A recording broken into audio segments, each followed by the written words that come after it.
साथियों, आप सभी का जेके कंपटीशन सेंटर में हार्दिक स्वागत है। आज आपके लिए बहुत ही महत्वपूर्ण नोट्स जो प्राचीन भारतीय इतिहास का चल रहा है, ये 14वां चैप्टर है। इससे पहले 13 भाग करा दिए गए हैं, 13 पार्ट करा दिए गए हैं और बड़ी गंभीरता से उनको बताया गया है। यदि आप उन्हें देखते हैं तो हर एग्जाम में आपको बहुत ही फायदा होने वाला है। आइए आज प्रारंभ करते हैं। अगला यजुर्वेद के बारे में बताते हैं।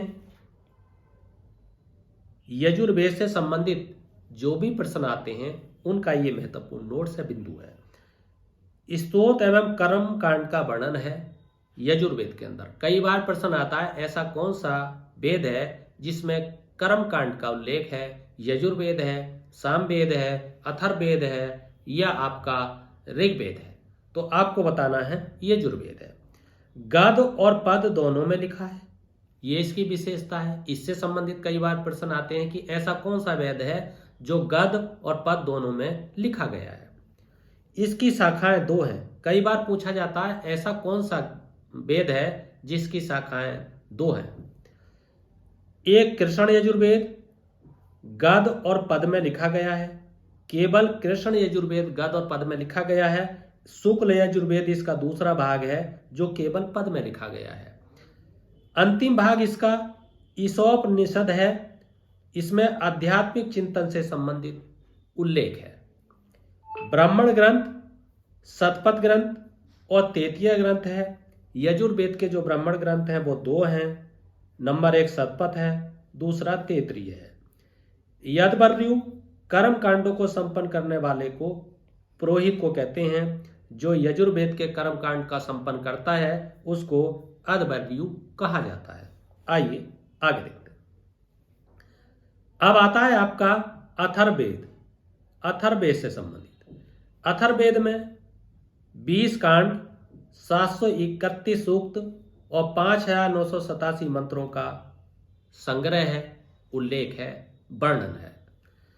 5987 मंत्रों में से 1200 मंत्र ऋग्वेद के हैं, ये आपको ध्यान देना है।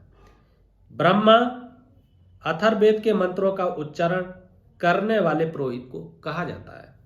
इसकी भी 2 शाखाएं हैं। एक शाखा है आपकी पिपलाद है और दूसरी शौनक है। उल्लेख इसका क्या है?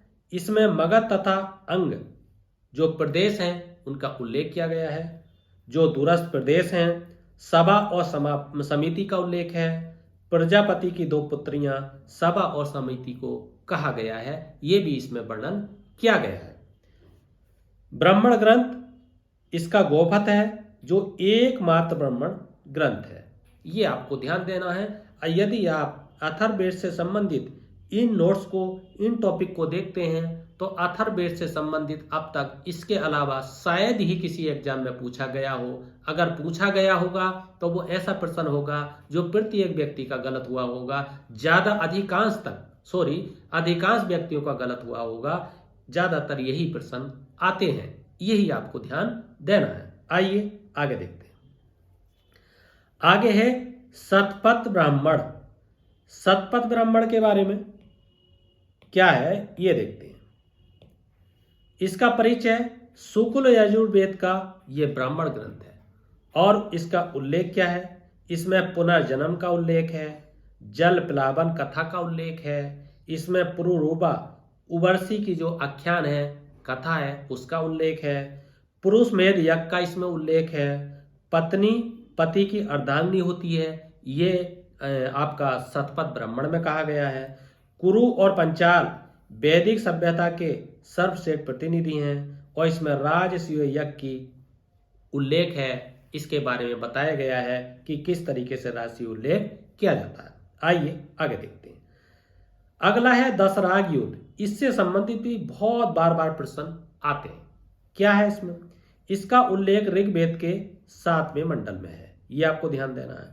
प्रत्येक पक्ष में आर्य और अनार्य की भागीदारी थी। इसमें परुश्रणी यानी जिसे आधुनिक नाम रावी नदी है, नदी के तट पर यह युद्ध लड़ा गया, दशराग युद्ध। भरतों के राजा सुदेश तीर्थसु राजवंश के थे। बनाम 10 राजाओं का संघ था, जिसमें कौन कौन से थे? पंचजन थे, तथा 5 लघु जनजातियां जो अलिग्न, पक्त, भलानस, शिव तथा विषाणनी के राजा थे। सुदास अंतिम रूप से विजयी हुए और इसके जो पुरोहित थे वो वशिष्ठ थे। ये आपको ध्यान देना है। आइए आगे देखते हैं।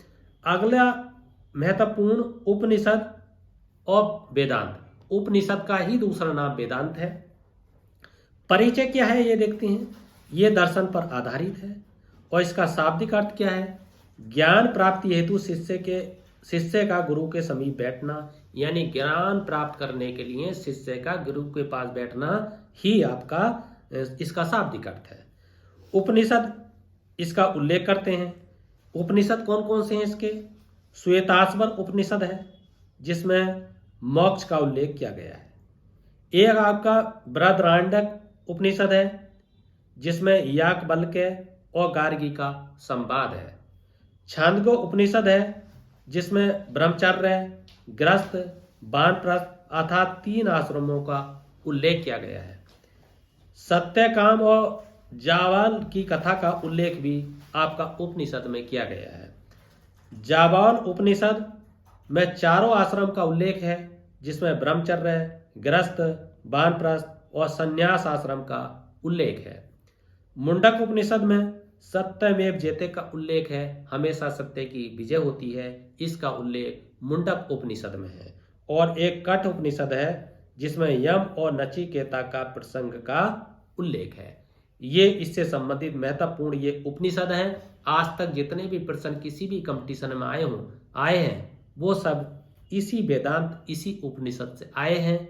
चाहे वो पीसीएस का एग्जाम हो, आरओ का एग्जाम हो, एआरओ का एग्जाम हो, एनटीपीसी का हो, आपका मुख्य परीक्षाओं से संबंधित जैसे आरओ होता है उससे संबंधित चाहे प्रश्न पूछे गए हों, यदि उपनिषद से संबंधित प्रश्न आए हैं तो इन्हीं टॉपिक से प्रश्न पूछे गए हैं और आप इन्हीं देखें, इससे ही आपको बहुत बड़ा फायदा हो जाएगा। तो आइए साथियों, दोस्तों, मित्रों, यदि आपको ये वीडियो पसंद आई है तो इस चैनल को सब्सक्राइब जरूर कीजिए, लाइक जरूर कीजिए, शेयर जरूर कीजिए, कमेंट जरूर कीजिए, फीडबैक जरूर दीजिए, ताकि मुझे वीडियो बनाने की आत्मशक्ति आपके द्वारा प्राप्त हो सके। इसी के साथ आपका बहुत बहुत हार्दिक धन्यवाद।